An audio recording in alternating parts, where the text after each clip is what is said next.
हमारा टॉपिक जो है दैट इज ऑब्जेक्टिव केस चल रहा है हमें परसों से, ठीक है। इसमें हमने पढ़ा ऑब्जेक्ट क्या होता है, फिर हमने पढ़े काइंड्स ऑफ ऑब्जेक्ट क्या क्या है, काइंड्स ऑफ ऑब्जेक्ट। उसमें से हमने पढ़ा एक डायरेक्ट ऑब्जेक्ट और दूसरा इनडायरेक्ट ऑब्जेक्ट, जो अभी मैंने रिपीट किया। आज जो हमारा तीसरा किस्म है ऑब्जेक्ट का, that is cognate object. Cognate object. इसके बाद और एक है दैट इज प्रपोजिशनल, वो भी आज ही खत्म करेंगे इंशाल्लाह। What is cognate object? Cognate लफ्ज जो है it is originated from the Latin word cognatus, which means relating to या related to,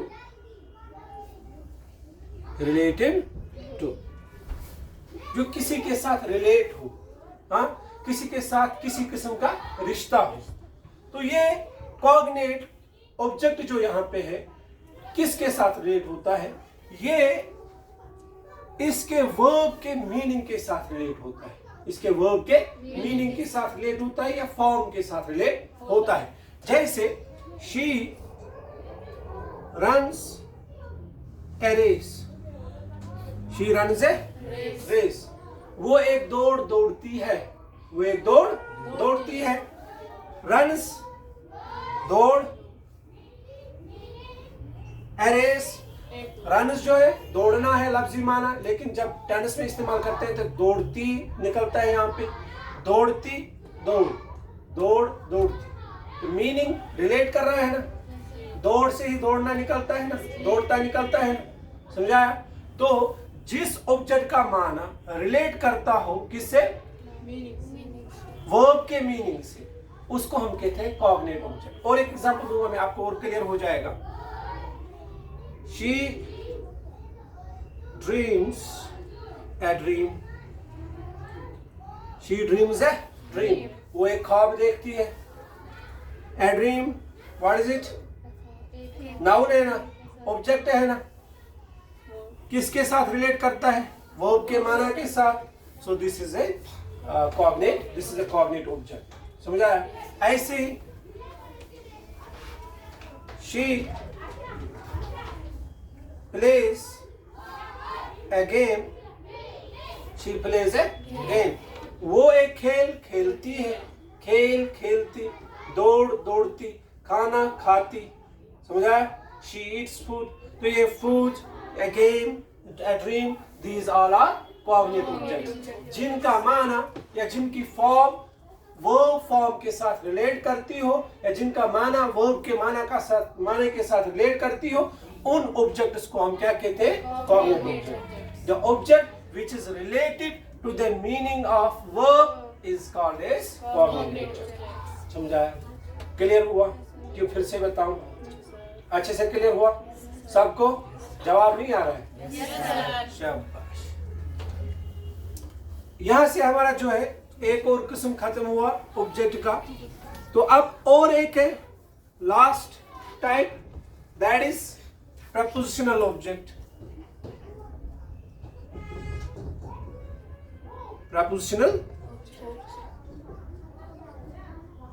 प्रपोजिशनल ऑब्जेक्ट क्या होता है?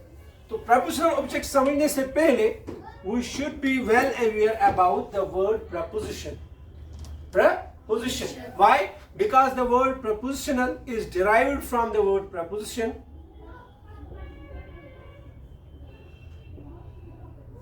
What is preposition?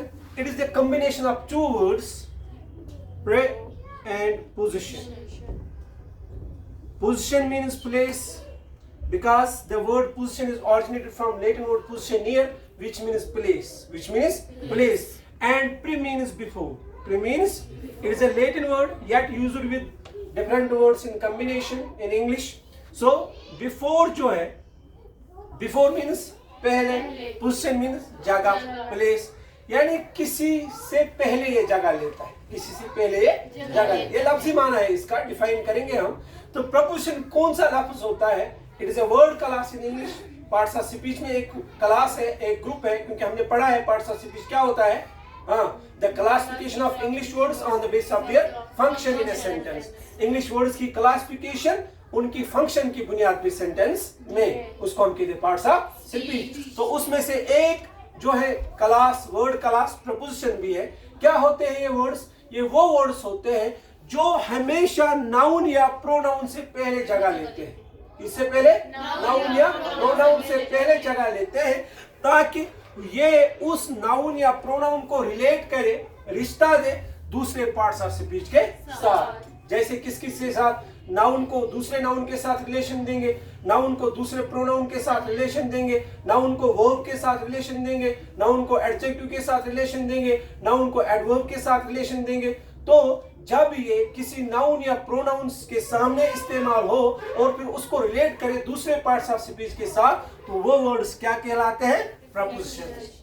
और ये हमेशा आप नाउन या प्रोनाउन के सामने देखोगे, चाहे वो फिर नाउन फ्रेज हो या एक ही वर्ड हो। ठीक है, ये हमेशा आप देखोगे नाउन के सामने या प्रोनाउन के सामने। और प्रोनाउन के सामने भी तब होगी जब प्रोनाउन ऑब्जेक्टिव केस में होगा। किसमें होगा? ऑब्जेक्टिव केस में। वो हम पढ़ रहे हैं ऑब्जेक्टिव केस क्या होगा। हाँ, तो प्रपोजिशन जो है, preposition is a word used before a noun और pronoun in order to relate that noun और pronoun to other parts of speech. ये वो लफ्ज होते हैं जो नाउन के सामने या प्रोनाउन के सामने, प्रोनाउन से पहले इस्तेमाल होते हैं, ताकि ये उस नाउन या प्रोनाउन को रिलेट करे, रिश्ता दे दूसरे पार्ट्स ऑफ स्पीच के साथ। जैसे हम एग्जांपल लेंगे यहाँ पे, I teach in, I teach in the classroom। Noun है ना, the classroom। in नाउन से पहले इस्तेमाल हुआ है, किसके साथ रिलेट करता है? वो I teach में पढ़ाता हूँ। कहाँ पढ़ाता हूँ? क्लासरूम में। समझा? तो यहाँ पे इसने जो है नाउन को रिलेट किया, रिश्ता दिया किसके साथ? वर्ब के साथ।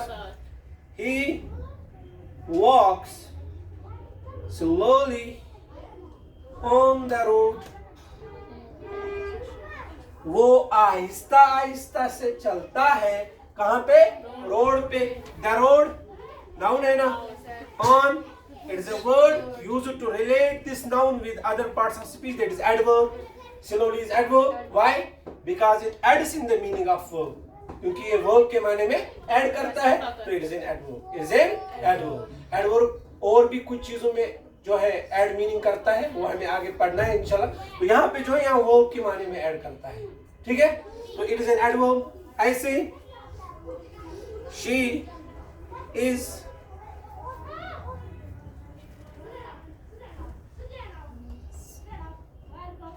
An intelligent, she is an intelligent girl in the class। in the class girl क्या है? नाउन है। नाउन को नाउन के साथ रिलेट किया, द क्लास नाउन है ना। समझ आया? समझ आ रहा है ना?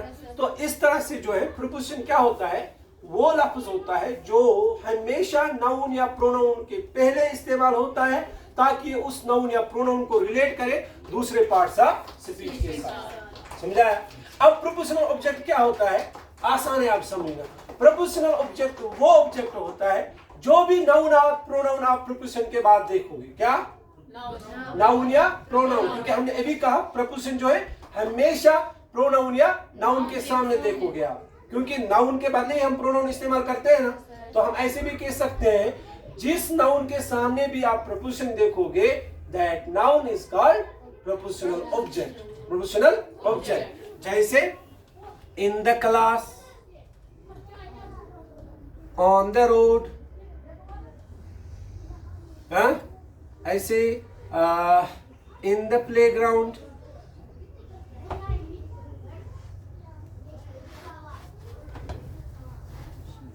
इन द किचन,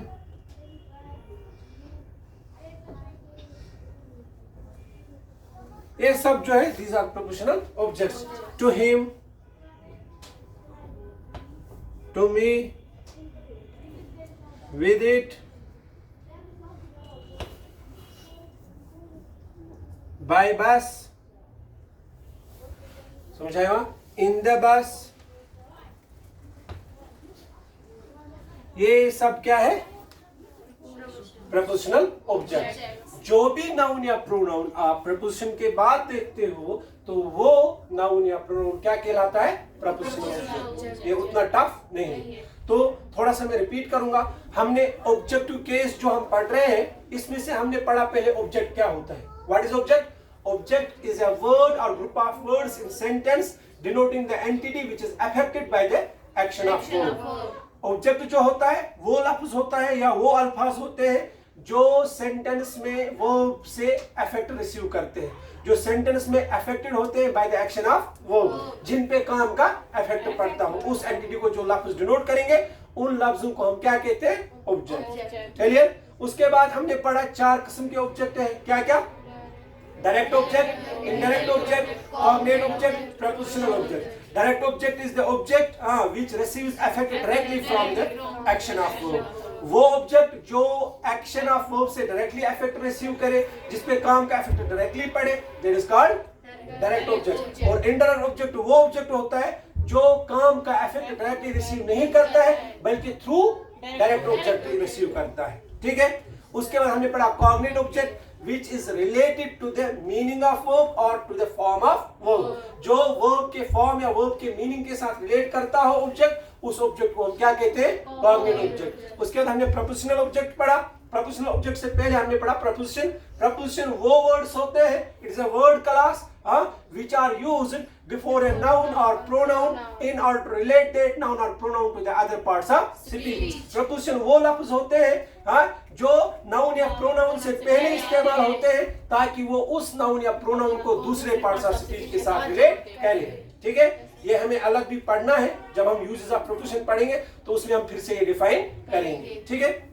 उसके बाद हमने पढ़ा प्रपोजिशनल ऑब्जेक्ट क्या होता है। फिर वो नाउन या प्रोनाउन जो प्रपोजिशन के बाद हो या जिससे पहले नाउन या प्रोनाउन जो है जिससे पहले प्रपोजिशन हो, नाउन या प्रोनाउन से पहले, उस नाउन या प्रोनाउन को हम क्या कहेंगे? Prepositional object. क्लियर? बेईमान सबको अच्छे से समझ आया? हाँ। तो यहां से अब ऑब्जेक्टिव केस हमें आसान होगा समझना। Objective case is the case. Objective case is the denoting the pronouns which are used as object in the sentence. Objective case वो केस होता है जो उन प्रोनाउंस को डिनोट करे जो प्रोनाउंस एज ऑब्जेक्ट इस्तेमाल हो सेंटेंस में। जैसे कौन कौन आएगा इसमें? आई का आएगा मी, क्योंकि आई हमने पढ़ा सब्जेक्ट केस में आता है तो उसका ऑब्जेक्टिव केस मी है। वी का आएगा अस, यू का सेम यू ही है, हाँ, प्लूरल में भी सिंगुलर में भी। फिर ही का आएगा हिम, शी का आएगा हर, इट का सेम है इट, और दे का them. These are the pronouns which are used as object in the sentence. ये वो pronouns है जो सेंटेंस में as object इस्तेमाल होते हैं। तो ये फिर किस केस में कंक्लूड होंगे? ऑब्जेक्टिव केस में। Objective case is the case denoting the pronouns which are used as object in a sentence. Clear? समझ आया? क्या होता है ऑब्जेक्टिव केस?